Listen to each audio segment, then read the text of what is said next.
বহুত কথা সলনি হ'ল অৰ্থনীতি।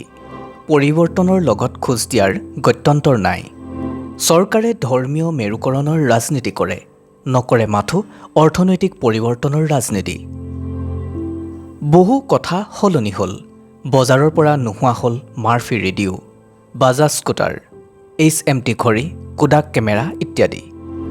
1998 চনত কোডাক কোম্পানী, যি কেমেৰা আৰু কেমেৰাৰ ফিল্ম নিৰ্মাণ কৰিছিল, বন্ধ হৈ গৈছিল আৰু সেই কোম্পানীত কাম কৰা 1.5 লাখতকৈও অধিক কৰ্মচাৰী কৰ্মহীন হৈ পৰিছিল।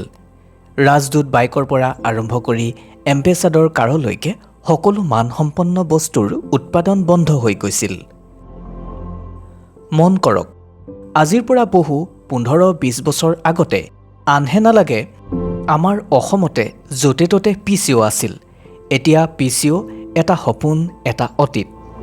PCO মৰি যোৱাৰ পাছত PCOৰ ব্যৱসায়ীয়ে ৰিচাৰ্জৰ ভাউচাৰ বিক্ৰী কৰিবলৈ লৈছিল জীৱিকাৰ খাতিৰত। সিদিনাৰ কথা 2003-2004 বৰ্ষৰ কথা। এতিয়া তাৰ ঠাইত অনলাইন ৰিচাৰ্জ আহি গ'ল। এতিয়া আমেৰিকাত উকিলৰ কোনো কাম নোহোৱাৰ নিচিনা হৈছে, কাৰণ IBM ৱাটছন নামৰ এটা ছফ্টৱেৰ। এই ছফ্টৱেৰে পলকতে সঠিক লিগেল পৰামৰ্শ দিব পাৰে। সময় তীব্ৰতাৰে সলনি হৈ আছে, অথচ এতিয়াও বিকশিত ৰাষ্ট্ৰৰ ফুলজাৰিৰে চমক সৃষ্টি কৰা চৰকাৰে ধৰ্মীয় মেৰুকৰণৰ ৰাজনীতি কৰে, নকৰে মাথো অৰ্থনৈতিক পৰিৱৰ্তনৰ ৰাজনীতি।